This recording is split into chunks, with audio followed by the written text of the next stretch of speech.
projeto do governo para a economia não está dando certo. Que bom! Nas últimas 2 semanas, apesar do silêncio de parte da esquerda, pelo menos 2 ministros saíram críticos contra o maior ajuste contra os trabalhadores dos últimos 20 anos. Mas, pasmem, esse ajuste ainda não saiu ou porque o Congresso acha ele exagerado, neoliberal demais, ou porque visa lucrar com tantas maldades. O governo não conseguiu ou teve dificuldades para emplacar medidas neoliberais na transição de governo, na questão da dívida do Rio Grande do Sul em meio àquela catástrofe ambiental, numa troca de cálculo do conceito de receita líquida que impactaria o SUS e no PL dos APPs. Sim, o governo foi neoliberal demais. Quer entender mais sobre isso? Dá uma olhada no episódio da semana do Vozes Livres.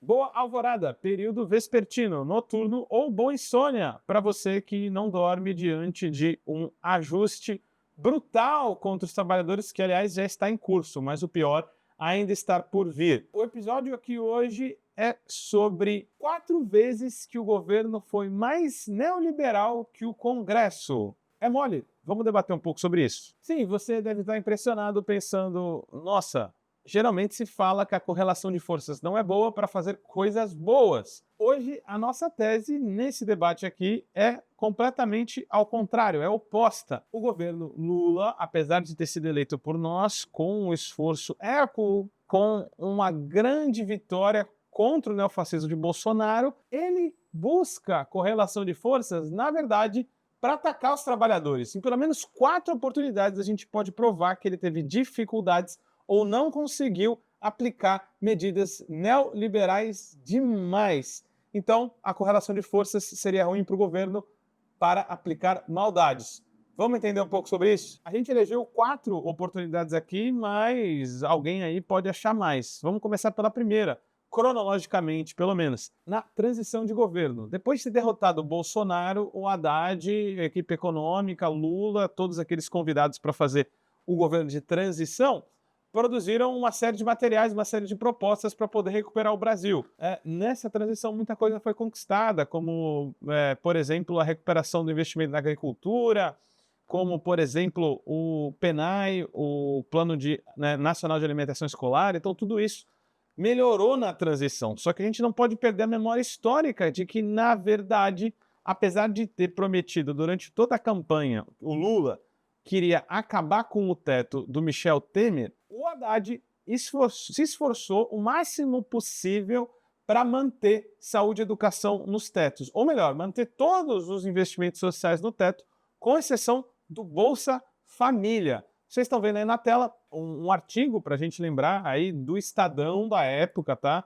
Esse artigo, ele estava nessa conjuntura aí do fim do governo de transição, na verdade, do começo, desculpa, do governo de transição, em 7/11/2022, onde estava sendo ventilado essa questão de quebrar o teto. Só que, na verdade, esse artigo ele vem para quebrar o teto total, porque o que tinha escapado era que só a Bolsa Família estava fora do teto de gastos. Então, esse artigo aqui, com uma série de economistas, ele visava pressionar para acabar com o teto para os outros investimentos sociais. Olha lá, no meio do artigo a gente vê. Além disso, de acordo com o divulgado na imprensa, a PEC transitória irá retirar dos limites do teto de gastos despesas específicas, como o novo Bolsa Família. Portanto, uma série de outros gastos fundamentais continuarão sob forte restrição, podendo gerar uma série de insatisfações sociais já no primeiro ano do governo Lula. Sim, mais tarde o Haddad foi derrotado, o Senado implanta esse texto aí na área econômica, inclusive apareceu a teoria moderna monetária, que era essa ideia de poder ter gastos expansivos para poder financiar investimentos sociais ou não.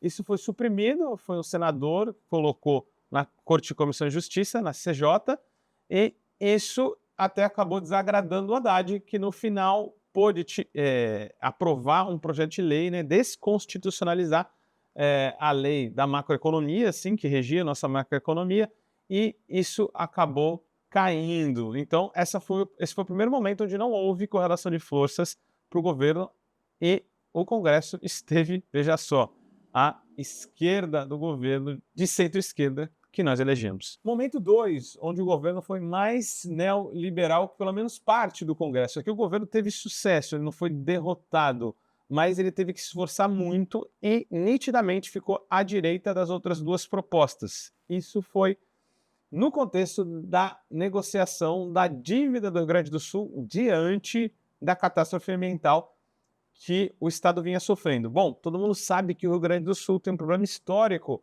com a sua dívida, né? A gente sabe que a esquerda como um todo fazia uma discussão desde sempre, desde depois da ditadura, nos processos de privatização, de que a dívida pública dos estados foi inventada. Por quê? Porque o filé do patrimônio público dos estados ficou com a propriedade privada, com a iniciativa privada, com empresas, com bancos, por exemplo, com quem privatizou o patrimônio público, o filé, a parte boa das empresas públicas. As dívidas ficou para o povão pagar.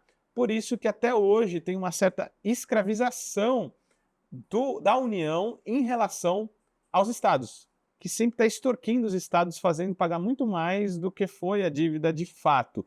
Então, ficou insustentável diante de um Estado estava destruído por causa da catástrofe ambiental, seguir pagando essa dívida. E aí tinham 3 propostas na mesa, que é bom a gente entender bem. Vamos lá, a primeira proposta na mesa era o de perdão, era do Centrão, tá? Essa proposta era do Centrão, do MDB, principalmente. Ela estava centrada no perdão da dívida por 3 anos. Então, tudo que teria para ser pago em 3 anos não seria mais pago e retomaria o complementar da dívida após 3 anos sendo pago. Sem o principal desses 3 anos e sem juros. Como se você parasse e simplesmente suprimisse de pagar o valor desses 3 anos e voltaria normal a pagar depois o restante. Essa era a proposta, veja só, hein? A esquerda do governo, do Centrão do MDB. Tinha a proposta radical, uma proposta de esquerda, revolucionária, que poderia ser um precedente para todos os outros estados reivindicarem como ilegítimas suas dívidas. Foi a proposta do Novo com a Melchiona do pessoal, Fernanda Melchiona, que é do Rio Grande do Sul. Anistiar simplesmente, porque toda a dívida do Rio Grande do Sul, ela não era nem equivalente ao desastre que teve da reconstrução que vai ser demandada. Ou seja, para não ser completamente injusto, não é nem uma questão de falar se a dívida era injusta ou não. É que para reconstruir o Estado, precisaria se gastar mais do que se tem de dívida. Então pega essa grana aí e reconstrói o Estado. Obviamente foi negada. Van Hatten e Melchiona brigaram, mas não existiu nenhum consenso. O governo aprovou a pior, a mais à direita das propostas, que era o quê? Não pagar por 3 anos, mas depois, sem juros, voltar com o principal acumulado no mesmo período de pagamento. Então, não se paga os 3 anos, mas volta a pagar o proporcional 3 anos depois, sem juros. Ou seja, é um descalabro, é realmente um processo de servidão para a União por parte do Estado do Rio Grande do Sul. Parênteses aqui. Em que sonho você já pensou que o Van Hatten ia estar à esquerda do governo do PT? Momento 3. Tentativa de trocar o conceito de receita corrente líquida. Ok, difícil, né? Vamos entender. Os gastos em saúde, os investimentos em saúde, eles são calculados em 15% da receita líquida. Ou seja, se calcula o total da receita líquida e 15% são aplicados na saúde. Qual foi a saída burocrática, um jabuti sacana, neoliberal, golpista, burocrático que o governo tentou colocar? Ele tentou, em meio a uma discussão da renegociação da dívida dos estados via Senado, mudar o conceito de receita corrente líquida, diminuindo, tirando receitas que são sazonais, que elas não são fixas. Isso diminuiria o cálculo total da receita líquida, mudaria essa definição, que diminuiria o cálculo total, que diminuiria, por consequência, a porcentagem total do que teria que ser pago. Estima-se que entre 20 e 26 bilhões seriam perdidos anualmente do SUS. Isso foi, gente, isso foi logo antes da eleição. Nem o Centrão, nem a direita topou. O próprio governo mandou o Alcolumbre retirar de votação esse jabuti colocado pelo governo para poder safar o arcabouço fiscal. Nitidamente, o governo não teve correlação de forças, não para aprovar algo progressivo, mas para punir os trabalhadores, principalmente o SUS. Matar gente, porque desfinanciar o SUS é matar gente. E para quem não está acreditando aí, o Guilherme está falando fake news, está aí na tela, tá? Um trecho direto do projeto de lei complementar que foi apresentado no Senado, tá? Tá falando lá.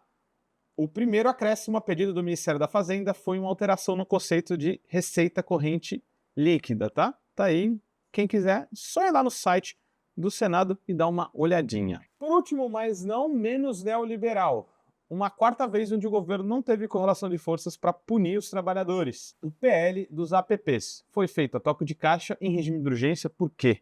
Uma coisa que define a reestruturação do trabalho nesse momento histórico do capitalismo. Por que não tem que ter ampla discussão com vários setores, vários tipos de trabalhadores entregadores? Por quê? Né? Há de se perguntar. Ouviu apenas um setor de entregadores e as empresas, tá? Para se chegar nessa conclusão desse PL.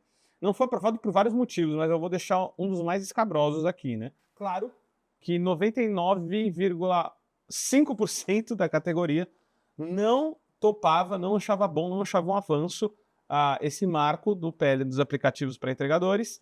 Por quê? Um dos motivos está aqui. Carga horária semanal de trabalho em potencial, 91 horas. 91 horas por semana. Tá na tela aqui, hein? A suposta, finge que isso aqui é a carta da OIT de 1919 da conquista dos trabalhadores de 8 horas de trabalho. Isso aqui, é isso aqui que o PL dos APPs faz. Ela retrocede de um direito conquistado em 1919, hein? 1919. Por isso e por outros motivos, além do cálculo da quilometragem, a cálculo das horas em trabalho, tudo isso foi motivo de divergência e vocês acabam vendo aí. No final, o governo e o parlamento fecharam um acordo para retirada de urgência e o governo tirou o PL dos APPs porque não ia conseguir consenso, não ia conseguir correlação de forças para atacar os trabalhadores. Conclusão por aqui hoje. O governo não consegue aplicar o seu projeto econômico. O Haddad não consegue aplicar o seu projeto econômico. Que bom, que bom. Agora a dita centro-esquerda, né, se estressa com o parlamento não para aprovar medidas progressivas de melhoras de direitos, de estado de bem-estar social, de redução da hora de trabalho, de melhora do SUS.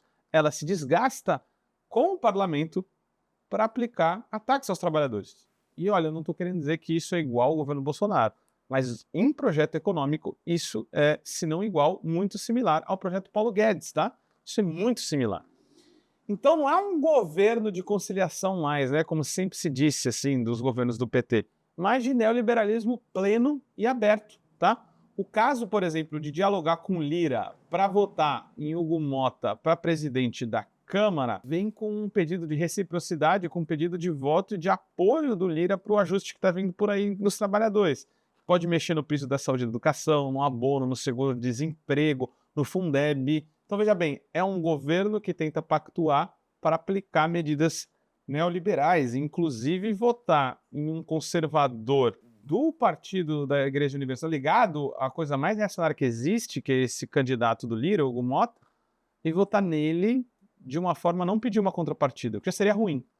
Não uma contrapartida progressiva, mas sim uma contrapartida neoliberal. Então é uma barganha para atacar a classe. Então é uma mudança histórica se a gente for olhar que o PT, por exemplo, na ascensão do Lula 1, do Lula 2, negociava, inclusive tentou corromper o parlamento por dentro para avançar. O mensalão, entre outras coisas, permitiu uma série de mudanças progressivas, né? Isso pelo menos se discute. Mensalão, a valorização sistemática do salário mínimo. Então, antes, se tentava incidir sobre o Congresso para progredir. Agora, para destruir e pisar no que resta da Constituição Federal. E aí fica a pergunta.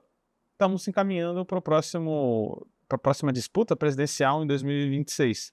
Como venceremos a extrema-direita com um programa, se não igual, muito parecido com o de Paulo Guedes?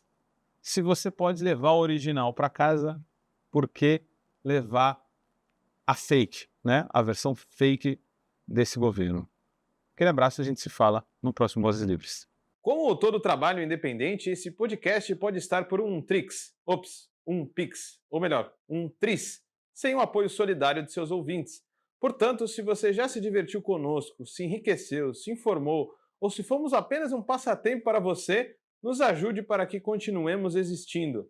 Sem financiamento, sem independência. Portanto, ajude o Vozes Livres se tiver consciência.